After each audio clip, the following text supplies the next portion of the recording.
Assalamualaikum warahmatullahi wabarakatuh. Kembali lagi di channel KH Project. Pada video pembelajaran kali ini saya akan membahas materi mengenai cara instalasi dan juga konfigurasi untuk SQL Server 2017 ataupun 2019 serta TSQL-nya ataupun untuk dapat meremote dari SQL Server kita.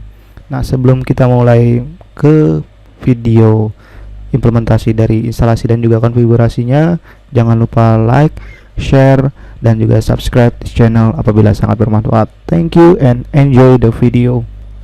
Untuk cara instalasi dan juga konfigurasi SQL Server pada Linux Ubuntu, saya menggunakan remote access pada terminal di server ataupun di OS Ubuntu saya atau pada Linux saya untuk dapat di konfigurasinya. Nah, kita langsung saja ke video ataupun implementasinya. Langkah pertama, kalian harus buka terlebih dahulu remote access kalian, yaitu dengan cara mengetikkan perintah PATI di Windows client ataupun di OS client kalian yang terhubung ataupun satu segmen pada satu jaringan di wilayah kalian, ataupun yang penting satu jaringan ataupun satu segmen di wilayah kalian untuk dapat meremote akses dari OS Ubuntu kalian.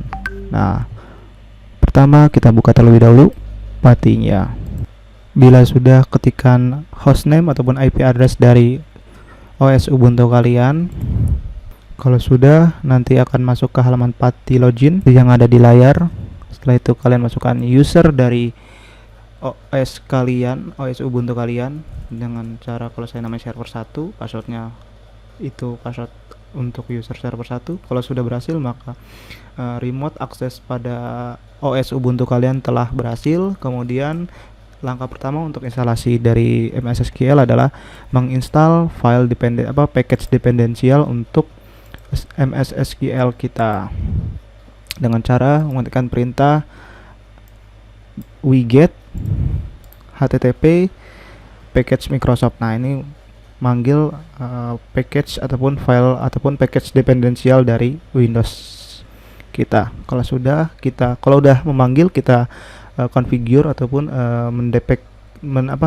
mengkonfigurasi dari package Microsoft kita ke dalam OS Ubuntu kita. Kalau sudah, kita tunggu prosesnya hingga selesai. Selanjutnya adalah memanggil file gbg key dari Windows server kita, bukan Windows server tapi dari SQL server kita. Habis itu kita registrasikan Microsoft SQL Server 2017 ataupun 2019, tergantung kita memilihnya yang mana. Kalau dalam video ini saya menggunakan yang 2017 untuk Linux. Nah, untuk dokumentasi instalasinya kalian bisa cek di link video pada deskripsi video ini supaya kalian gampang copy paste dari sintaknya. Nah, saya menggunakan untuk OS Ubuntu versi 20 ini, saya menggunakan yang register SQL Server pada Ubuntu 18.04 karena yang 20.04 belum rilis. Kalau sudah, kita enter. Nanti akan mendownload package dependensial dari SQL Server kita.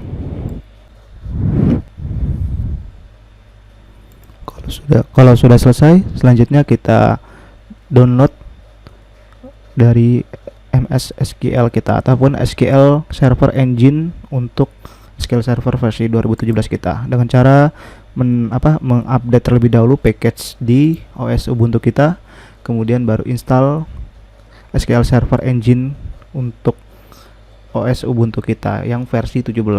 Nah, ini kenapa nggak bisa? Karena untuk dapat menginstal MSSQL ataupun SQL Server Engine di Ubuntu, kita harus masukkan package dependensial untuk membaca MSSQL-nya. Itu ada dua yang belum terdaftar pada OS Ubuntu kita. Yang pertama adalah libgmal log1 dan juga libssl 1.0. Nah, untuk mencarinya kita menggunakan fitur di OS Ubuntu kita, yaitu Mozilla Firefox. Kita ke Mozilla Firefox, kita cari error yang tadi yang lib SSL 1.0 dan juga libgmal-log 1. Kita cari terlebih dahulu yang libgmal-log 1. Apabila sudah, buka browser kalian dengan keyword mencarinya install libgmal-log Ubuntu 20.04 dan juga install lib SSL 1.0.0 Ubuntu 20.04. Maka akan muncul tampilan seperti ini untuk mendownload dari package dependensial libgmal-log dan juga lib SSL 1. Nah, ini kita downloadnya secara manual karena di package bawaan dari Ubuntu 20.0 tidak tersedia. Kita download saja dua-duanya supaya dapat terinstall MySQL kita. Kita download yang bagian lib SSL 1.0 dan juga yang libgmal tadi dengan ikutin link di bawah ini, http FTP. Kita save di dalam dokumen download atau folder download. Apabila sudah, kita ke directory download melalui sintak pati kembali.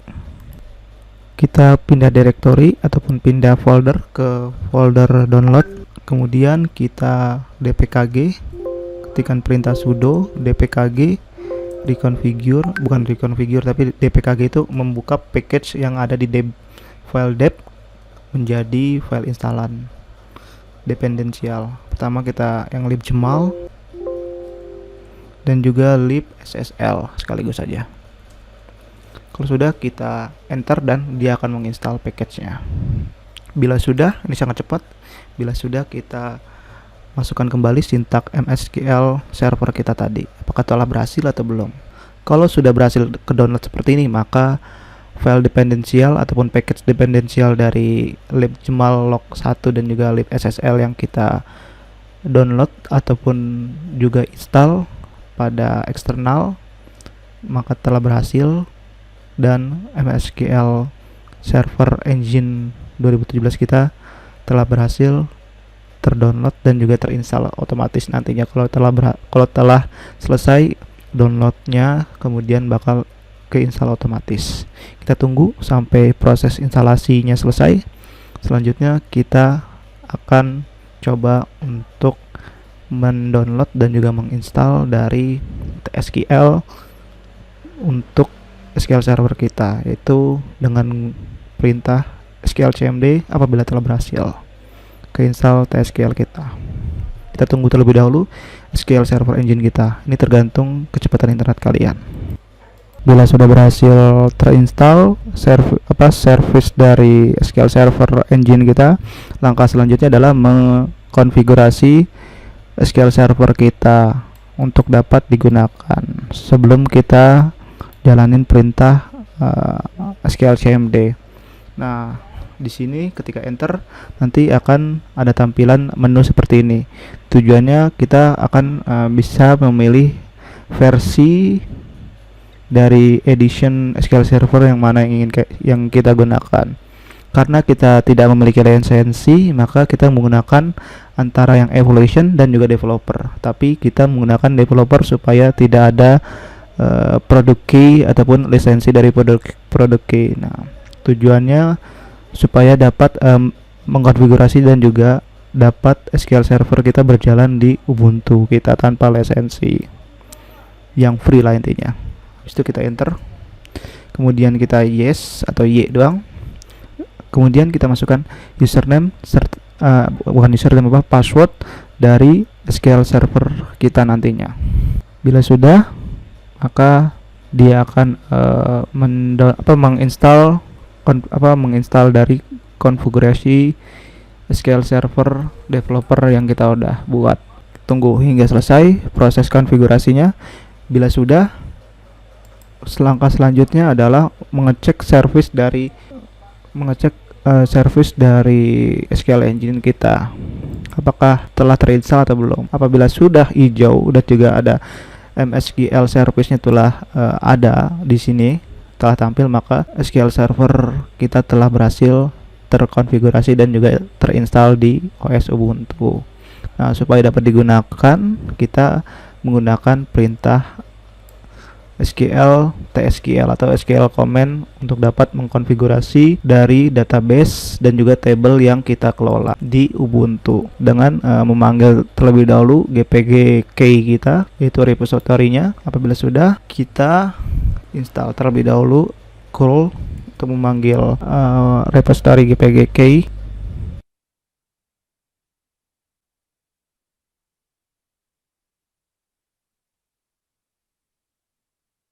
Ini adalah proses dari instalasi MSSQL Tools dan juga Unix ODBC. Tujuannya adalah untuk dapat menjalankan query dari SQL Server, yaitu diantaranya adalah database, table, dan juga trigger pada SQL Server di Ubuntu. Sintaknya adalah SQL CMD. Nah, ini kita yes aja untuk lisensinya. Yes. Bila sudah terinstall MSSQL Tools dan juga Unix ODBC-nya, selanjutnya adalah mengekspor file dari bin MSSQL Tools ke dalam file konfigurasi bash shell kita di bash profile dan juga di bash rc supaya dapat berjalan di Linux SQL CMD-nya, supaya dapat berjalan dan juga supaya terbaca. Nah, setelah itu bila sudah, kita uji coba apakah sudah tersedia SQL CMD-nya. Kalau kita ketikkan SQL CMD sudah ada, maka proses dari instalasi dan juga konfigurasi SQL Command Line Tools ataupun yang biasa disebut dengan TSQL kita sudah berhasil terinstall dan juga terkonfigurasi dengan benar. Nah, untuk uji cobanya kita masukkan SQL CMD dan juga menambahkan sintak login dari SQL Server kita. Passwordnya tidak kita masukkan, password saya adalah 12 QWE ASD dasar. Kalau udah berhasil masuk dan ke angka 1 ini, maka SQL CMD kita telah sukses. Terima kasih atas perhatiannya, kurang lebihnya mohon maaf. Wassalamualaikum warahmatullahi wabarakatuh.